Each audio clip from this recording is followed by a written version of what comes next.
This episode is dedicated to those who survived conversion therapy and especially those who didn't. You live in a gated community. It's called a gated community.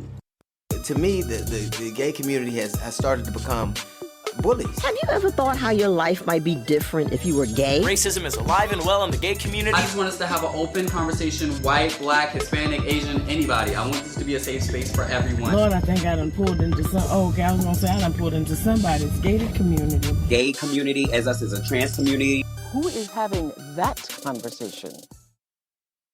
What's up, y'all? Welcome back to the Gated Community Podcast. As always, I really do appreciate you for listening. Listen, y'all, it's Gay Pride Month. Hope everybody's having a great Pride Month. Shout out to the gays. And one thing that we got to do is stick together. And if you don't know how to do that, let me give you an example. I'm going to challenge you. Take tonight's episode and share it with at least 5 people and comment Happy Pride. Teamwork makes the dream work. We got to stick together. What's wrong with y'all? And for the straight folks listening, we ain't forgot about y'all. That message was meant for our allies too. Yep, I'm about to put some pressure on y'all. See how strong that support system is. Because tonight's episode is a good listen for all sexual orientations. Don't act like y'all not a part of the community. You put the A in LGBTQIA+. We see you and we ain't leaving you out. It's your pride too. So speaking of pride, tonight I want to talk about conversion therapy. So there's this documentary on Netflix that illustrates how ex-leaders and a survivor of the so-called conversion therapy movement speak out about its harm to the LGBT community and its devastating persistence. Some of you may have heard of it. I remember when the trailer first dropped, it went viral a little. But the name of the documentary is Pray Away. So I added it to my watch list when it was first released, but never seemed to be in the right frame of mind to watch it. I mean, watching something like that, you got to be mentally prepared. Cause like, you know how there's a movie that you want to watch, but you have to be in the mood for it? And take one of my favorite movies, for example, the movie Unfaithful, one of my favorite movies ever. But if it doesn't involve a rainy day with an overcast and temperatures in the low to mid 60s, I'm putting it on hold and literally saving it for a rainy day. I'll also need at least 2 scented candles burning, a throw blanket, and some good takeout. Comfort food, but light on the comfort. Like maybe some Chinese lo mein or yellow curry shrimp with rice. Ooh, or a good snack like sweet and spicy trail mix with the Trader Joe's brand Mexican street corn seasoned organic corn chip dippers. Ooh, paired with the cowboy caviar. Ooh, and a blood orange San Pellegrino. Ooh, yeah, a blood orange San Pellegrino. And you gotta have the comfort clothes to go with the comfort food, like a hoodie and some oversized sweats. Man, listen, that's a whole vibe. So wait, because I had a little viral moment last week. The kids were all in my comments on Instagram going back and forth, arguing with each other, snatching wigs and pulling ponytails.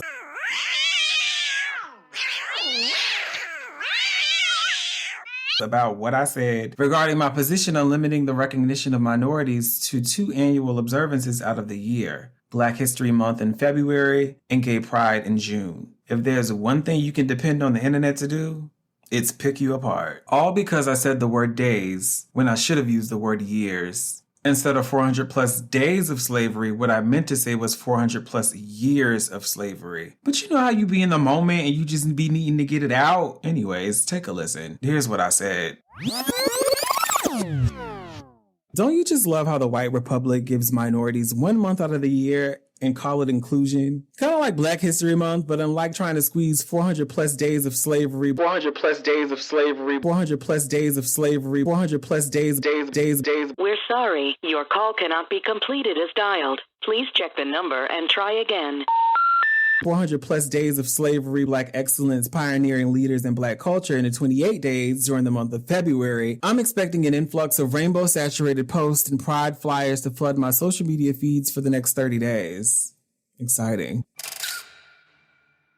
The funny thing is, when reading the comments, I thought to myself, well, they don't know much about Black history. Joke's on me, I was wrong, and I stand corrected.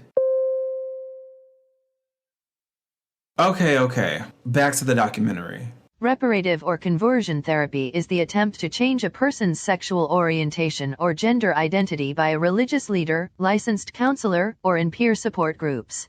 It is important to note that all major medical and mental health associations have denounced the practice as harmful. I figured since it's the month of Pride, I'll give it a shot, despite not having my preferred ambiance. Listen, I was in 10 minutes into the documentary and I couldn't take it anymore. What in the gay cult conversion therapy is going on here? Conversion therapy is literally a cult. In my no credential having unscientific opinion, yes, reparative therapy is a cult with a strong resemblance to the cult of one Warren Jeffs, a fundamentalist who inherited the title of president and prophet from his father with an aggrandizing complex used to direct his followers to submit to his teachings, thumping the Bible and using the Church of Latter-day Saints as his shield while he engaged in lascivious and deplorable acts, including but not limited to minors and children, his children, her children, their children, all children. Acts that range from polygamy, pedophilia, incest, and the rape of his own children produced from his plural marriages. So what he'd do is he'd marry a woman his age, they get pregnant, praying for a daughter, of course. And then when their daughter is born, Jeffs would impatiently wait for his little girl to hit puberty so that he could force her to relinquish her virginity and impregnate her. Her being Warren Jeffs' own granddaughter,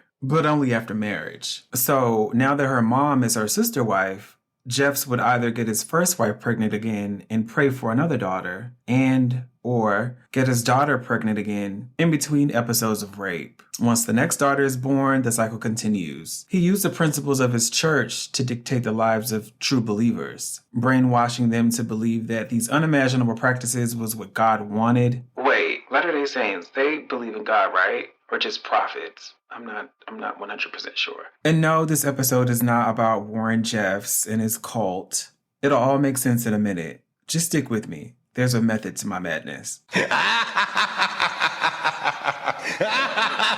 Anyway, back to Ms. Warren Jeffs. His brainwashing included poisoning the minds of women to believe that they're less than, and their sole purpose is to submit to their husband's requests and demands to cook, to clean, farm, and of course, procreate. But nothing lasts forever. Before his arrest in 2006, Jeffs was seen at a FODS temple on a ranch. The ranch came into the public eye in 2008 when Texas authorities conducted a raid and took legal custody of 416 children. 416 children. In response to a telephone call alleging physical and sexual abuse on the ranch. The caller claimed to be a 16-year-old girl married to a 50-year-old man who had, at age 15, given birth to his child. 16 and 50. 16 and 50. You do the math. Actually, it's not even about math. How disgusting is that? Sweet 16. But again, today's episode isn't about the disgusting Warren Jeffs. I shared a bit of his background with you because I want you to understand the correlation between the dynamics of cults. It's about control, dictatorship, brainwashing, and manipulation. These are the same tools that are used in the Christian program called Exodus, or gay conversion therapy. The whole Christian church is based on being married, being a family man, and having children. I had a goal when I went to Exodus was to get married and be a father. That wasn't just something I hoped someday would happen. It was a goal I pursued with a vengeance. Exodus claims to convert gays and make them ex-gays with a course of Bible study, behavior modification, and peer counseling. But in reality, Exodus was a camp that was set up like rehab during the day and a playground for gay sex at night. I guess they had to test the waters to make sure the therapy was working. Then in group counseling the next day, it's as if the sex play that happened the previous night never did. I mean, it was a complete joke, but also deeply concerning. The vice president of Exodus, John Polk, the most famous ex-gay person in the world, went on national television for an interview, looked the interviewer in the eye, and with a smile on his face, he says that he's a product of gay conversion therapy. He also adds that he is no longer gay and no longer fights with himself every day. He no longer has to battle those feelings of same-sex attraction that we all know are still there. Those burning desires, the yearning to be in the company and the arms of a man. Yeah, because, you know, sexuality is like a light switch. Alexa, lights off. Okay. He goes on to say, in a proud, almost boastful tone, I am a straight man. And he's not even convincing. I mean, it takes one to know one, right? Are you straight now? I am. You are. You're not a gay person who fights with yourself every day. No. You're not a person who fantasizes about men. No. Never. I never would have gotten married if I felt on the inside like a gay person. And while he was giving that interview, he knew at the time that nothing could be further from the truth. So the interview went viral, and the parents who watched, they ate it up. Concerned parents around the nation who were suspicious of their kids' sexuality wasted no time signing them up for a camp exodus, especially after hearing rehearsed testimonials from what was probably paid actors. You may have seen John and Ann Polk on the cover of Newsweek, both former homosexuals, now married to each other. But are there others like them? I was active in the gay community for 13 years. I was in it for 6 years, then struggled for 5 years before finding true freedom. It was 13 years for me. 4 for me. We both walked away from it. If they don't go ahead on somewhere with this bootleg nicotine patch commercial with that corny, cheesy music playing in the background. I was a smoker for 12 years, but now with the nicotine patch, I no longer have the urges to smoke anymore. Thanks, nicotine patch. I've been a smoker all my life, but now, with the nicotine gum, I don't need to pick up a cigarette and light it anymore. I can just chew some gum. Thanks, nicotine gum. Meanwhile, the whole time you recording, you stressed out from them doing take after take after take for this fake news of a commercial. You couldn't wait to get back to light you up a cigarette. But back to John Polk. John Polk wasn't proof that Exodus worked, but it was too late to speak up now. He became the face of Exodus. He had charm that worked in his favor, like most cult leaders. I was the visible person for this movement. I arose to national prominence because I'm a very articulate person. So I'm articulate, I'm outgoing, I was fearless, I stood out in front, and I became a figurehead. There were many leaders, but I was the visual aid because I had this extreme story of married to an ex-lesbian. I mean, we were constantly barraged to be on shows and talk shows and this newspaper and that news program and on and on and on. Meet John Polk and Ann Edward. At one time, they were both gay. Now they are so in love with each other, they're engaged to be married. Both of you find God and say, I want to not be gay anymore? Whether you're gay or whatever you're into, it doesn't change the fact God loves you. But this was not God's original intent for you. Also, there was a market for it. I had become the chairman of the board of Exodus. My role was to get the message out that homosexuality was changeable. And once it started generating revenue, they did what other companies do when it comes to protecting their brand. You do whatever it takes to make sure that the face of the brand doesn't fuck up the bag. Y'all remember what happened with Rihanna and CoverGirl? Capitalism is a narcissistic psychopath that has no feelings, and it only asks one question. What's in it for me? Polk helped to usher in busloads of kids for over 20 years, facilitating the mental crucifixion of kids, teenagers, and young adults. In a way, Exodus exercised the same concepts used in many other cults to increase the margin of dichotomy between who you know yourself to be and what the better part of you is expected to become. Like some sort of exorcism, extracting the part of you that society doesn't agree with, disintegrating you to your core, corrupting your cerebrum by compromising your frontal and temporal lobes, and uploading the new version of you. The version that they deem to be the best. The version that's congruent with their Bible studies and societal norms. There were several speakers throughout that week, big ex-gay names. And they told these stories of this big conversion to Jesus and realizing God loved them and realizing they didn't have to be gay was how they would frame it. This version uses your body as a template so that there's no shock when looking in the mirror, but you don't feel like the person that you see. And they put pressure on you to get used to your new update, like you're some sort of electronic device. Pressure from all around, parents, counselors, church leaders, peers, and you think about fighting back, but you can't because you're suffocating, feeling like you're in a state of sleep paralysis. So you go with it, forcing a smile and dead on the inside. You found a way to cope with your urges by suppressing them. You tell yourself every day that what you want is wrong and torture yourself by trying to find solace in prayer. Then you wonder why your prayers aren't being answered. So you take the next step, and if you're a man, you marry a woman, and if a woman, then a man. We were taught you'll become friends with a woman, you will feel safe with her, and hopefully a sexual attraction will grow on top of that. They would say, you don't have to be attracted to all women. You only have to be attracted to one. Just one. because that's the one you'll fall in love with, and that's the one you're going to marry. Just one. The woman you marry has no clue about the time your parents dropped you off at a concentration camp called Exodus when you were 14. You vow to love her for better or for worse. You ask God if your marriage is enough to rid you of your cravings. Immediately, you consummate your marriage in hopes of having kids because, well, that will make you straight, right? 3 years into the marriage and 2 kids later, you still can't seem to get over the battle that you thought you conquered at the Exodus place. You find yourself surrounded by people who love you, yet you feel so alone. So here we were. My wife wore these beautiful Talbot suits and wore makeup and looked very elegant. And we had children, and children were on TV with us. In some ways, I didn't see myself as a gay person anymore, because to me, to be gay would mean I was having sex, I was going to gay bars, I associated with gay people. I based being gay on behavior. It was the behavior that made you gay, not your feelings. But my feelings were very much gay. Your thoughts turn into suicidal ones, but you never do that because your kids mean too much to you. So you go with what you know, prayer. This time, God answers and says, "Son, you've been praying to me all this time, but you've been asking for the wrong thing. That's why I haven't given it to you. I can't rid you of the feelings that are meant for you to have. Your feelings are real.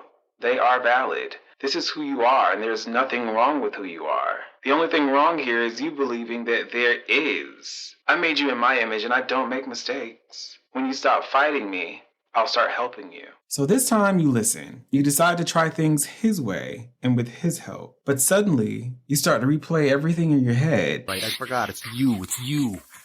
And it doesn't go away. It doesn't hide. You can't hide it. They see it. Flashbacks. I see it. You see it. We see it. They all see it. Hey, what? Oh, explain yourself now. Shut up. Ruminating flashbacks. Hey, stupid.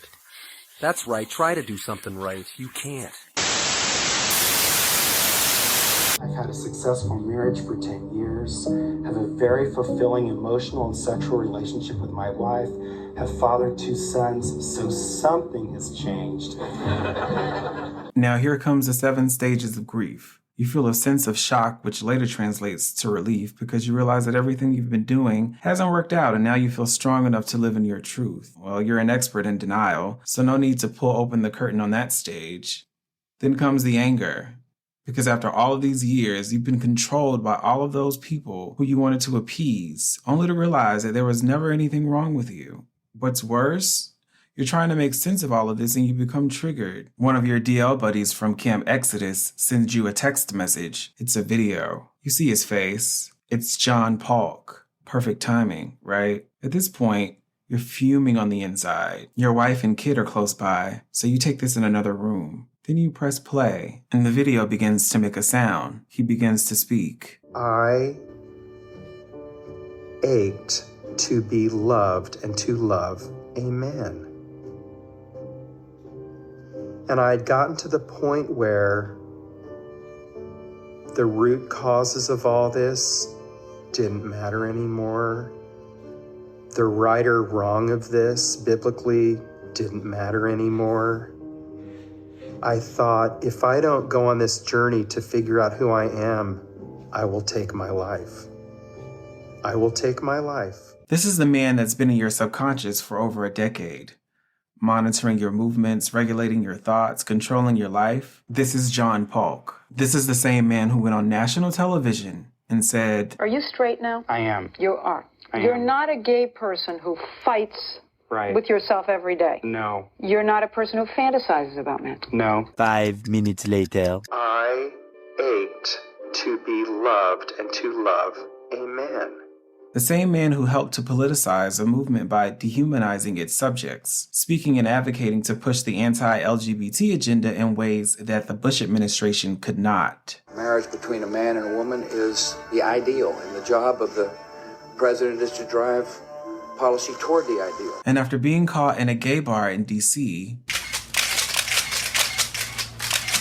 photographed by paparazzi, he just admitted to the world that it was all a lie in typical cult leader fashion. He was never a converted homosexual because sexual orientation conversion therapy is a lie. His attraction and desire to be with a man did not die in the conversion camp by which he was vice president. It burned for as long as his denial did. Question? Have you ever heard of a conversion camp designed to make straight people gay? Me neither.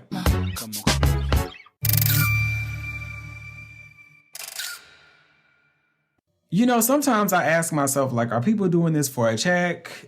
Because some of these stories are just outrageous. For instance, so at the beginning of the documentary, I don't know how I skipped over the beginning of the documentary, but I cannot leave this out. The documentary opens with a heavyset white man with a scruffy lumberjack beard, hair that looks like it's been neglected and void of a comb, an unmistakable thick, high-pitched southern accent with a warm and friendly tone. He's dressed down in a pair of denim jeans, a short-sleeved graphic tee that reads, "Love, an innocent man dying for your sin," complemented by worn-down sneakers. There's a small-town feel to the low-budget shopping plaza where he's walking around soliciting strangers for prayers as they exit the grocery store. The overcast at dusk almost sets the perfect tone for prelude of his dark past that he's eager to share. He's carrying a large poster with 3 photos of how he presented to the world in his past. I only have 8 photos in my hands. And these photos represent the 8 of you that will still be in the running towards becoming America's next top model. With a caption heading that reads, "Trans to Christ."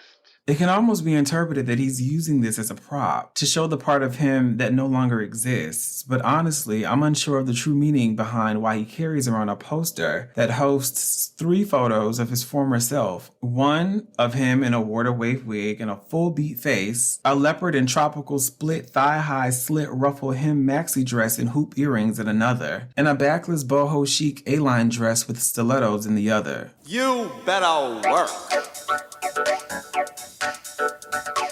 To his rallied troops, his mission comes across as, "Look at me today and how far I've come after finding God." But I say he carries the photos because he doesn't want to let go of his true identity and keeps it with him as a reminder of the better times in his life that he's struggling to battle because of social normality. I mean, how happy can you be with your life? You're walking around scarce parking lots telling strangers that you found God and you're no longer the woman on the poster? And what reason would you have for doing so if it's not for having the townspeople persuade and try to convince you that you've made the right decision? When practical people make a change, they do it and move on.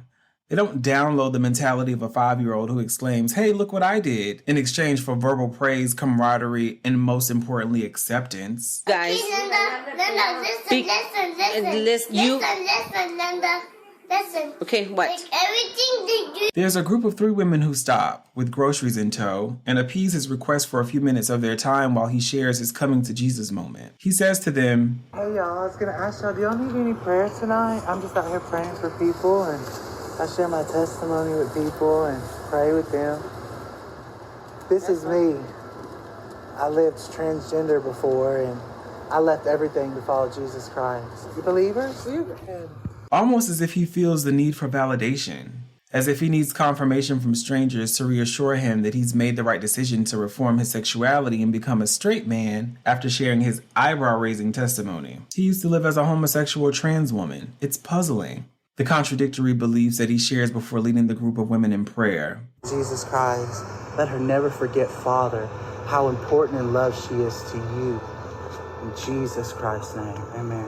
The blatant incongruity is obvious when he prays to his God, and I say his God because clearly we don't have the same God. My God loves and accepts all. But he says, verbatim, "Let her never forget, Father, how important she is to you." The implication that she is of importance and worthy of God's love silently suggests when this young man lived his life as a transgender woman, that person was not important to God.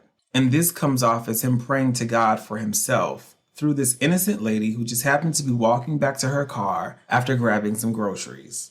Words mean things. And he firmly says, "Let her never forget, Father, how important she is to you." Almost as if he's speaking to God about himself, asking him to never let that transgender woman within him forget how important she is to his God. You know, it's sad to watch this man hide in plain sight, doing things to convince others to convince himself.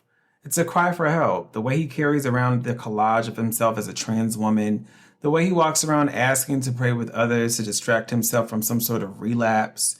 And the way he randomly cherry-picked a cisgender woman to use as a muse to get his hidden messages across to God. Though I strongly disagree with the deleterious message that was intended to be taken away from his story, it doesn't mean that by default I'm inclined to be dismissive to the experiences of those who believe that the gay can be prayed away. Because while I don't support or believe that, what I do believe in is agreeing to disagree. The only experience that I can speak on is my own. And I can honestly say that I've never prayed to be anything other than who I am. But everyone doesn't have the same parents that I have. Not everyone has the full support of their family who loves them and encourages them to be nothing short of who they want to be, as long as it makes you happy. I've never believed that it's wrong for me to be attracted to the same sex because that's all I've ever known. Since birth. Growing up, I knew that I was different, but I didn't want to be like anyone else. Am I saying that growing up gay was a breeze? No, it certainly was not. There was bullying, ridicule. I was ostracized, told by adults that I would die of AIDS. I was judged, made fun of, hated, called a fag. And can y'all please stop using that word, fag? It's so unsavory. Like, who raised you? And told that it was wrong for me to be who I am. But you know what? It never occurred to me to believe any of that. And to be clear, those moments were not everyday occurrences. They were sprinkled throughout my early childhood and adolescent years.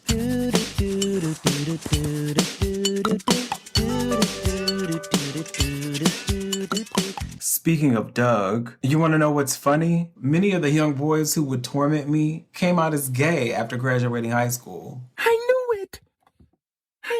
And turns out most of that hate was just lust or envy. Probably both. But despite the torment, I was surrounded by measures of love beyond description. Best of all, my mother was, and still is, my biggest cheerleader. My father would check in with me periodically to make sure no one was bothering me. If so, he was ready to handle them with his hands doing the talking. I had friends, I had family, and I had faith. I had acceptance, I had love. But most importantly, I was happy and I loved me. It was almost like I had this complex of, there's nothing wrong with me. What's wrong with you for thinking something's wrong with me? The saying goes, if two or more people tell you the same thing, it's probably true. Not in this case, not in my case. Because believing something that comes out of the mouth of someone who doesn't know or have a clue of what they're talking about is the best way to receive advice, right? Imagine me telling you how you feel. Not how I think you feel, but how I know you should feel about the legality that subscribes to the death penalty. I can say all day how wrong it is, how an eye for an eye is not justice, how believing in the death penalty and lobbying for the death of someone, regardless of guilt or innocence, is a sin and makes you just as good a candidate for hell as the person who administers the lethal injection. What do I have to support my argument? Nothing more than me not agreeing with it because I think it's wrong, and you should too. But what I don't know is that you believe in it and support the death penalty because someone close to you was the victim of a heinous act that caused their demise, and because of that, it was you who went to the DA and pushed to have death row on the table for the sentencing of the perpetrator. And I don't need to know that. I don't need to know why you justify it. I don't need to know that it's personal for you. Just as you don't need to know about the birth of my sexuality. It's not our responsibility to explain to anyone how we got here. My views about your opinions on the death penalty should in no way, shape, or form influence your day. Because if I'm fair, your opinions, good or bad, about my sexuality will always mean less than zero to me. Don't expect that to waver. What's on the flip side of that are those who feel the need to conform, not because of others, but because they genuinely believe that they are no longer attracted to the same sex, which usually coincides with the idea that homosexuality is wrong, emphatically induced by the opinions of others who support their argument with, if being gay was right, there would be no AIDS virus. But remember what I said earlier about those who speak about things they have no idea about and usually end up being loud and wrong? Listen, I can't tell you how to live, but I can tell you that there is no feeling like living in your truth.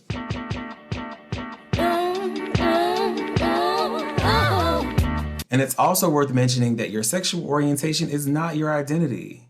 You are more than what you like. You are more than who you like. There's this heteronormative agenda with the bar set lower than gravity that people feel they need to subscribe to be normal.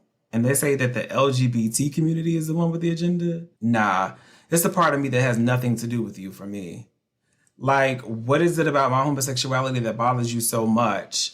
Sounds like a trigger to me. Maybe you see something in me that you hate about yourself. You know, there are therapists who can help you with loving yourself, right? I'd say try it on your own, but looks like we're way past that. Or is it because you see how carefree and comfortable I am with being myself that makes you upset? Is that what it is? Is that what got you mad, sis? Now, why am I in it? And you could have did it. See how I get drawn did because you never apologized. Because in pure absolution, there's nothing about you being straight that bothers me.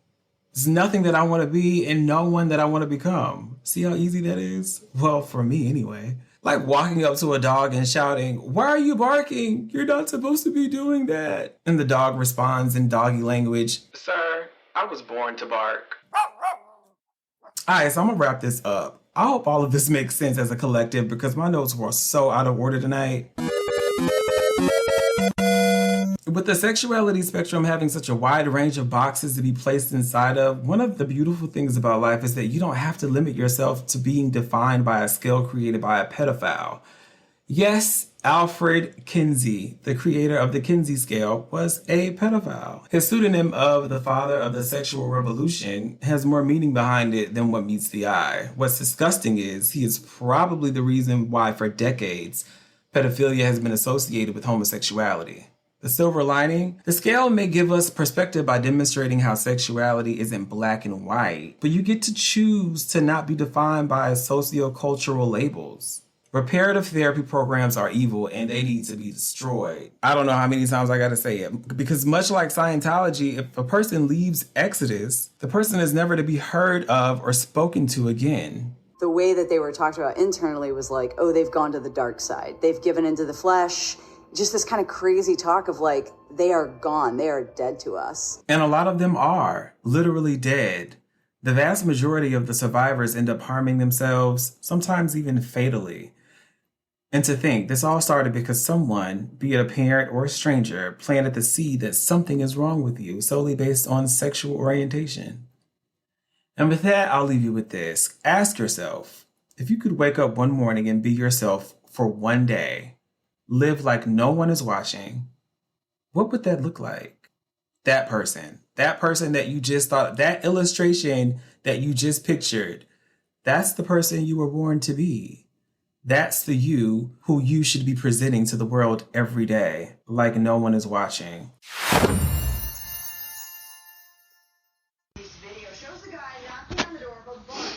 If there is,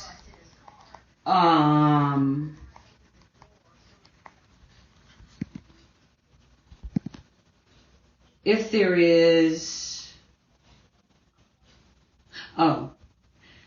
there's ever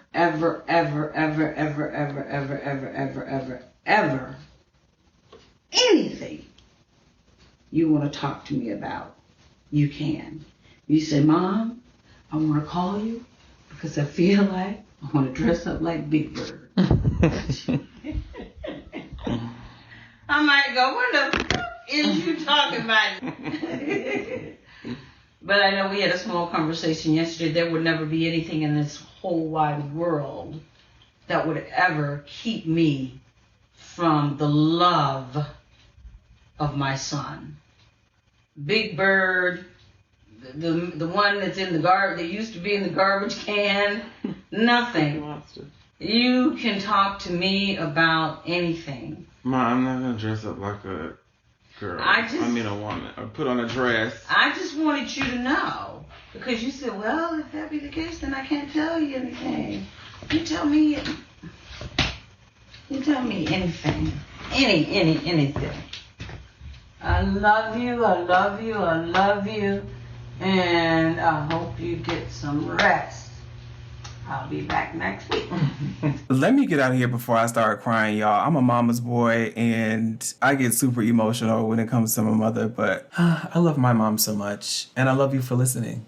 See you next week.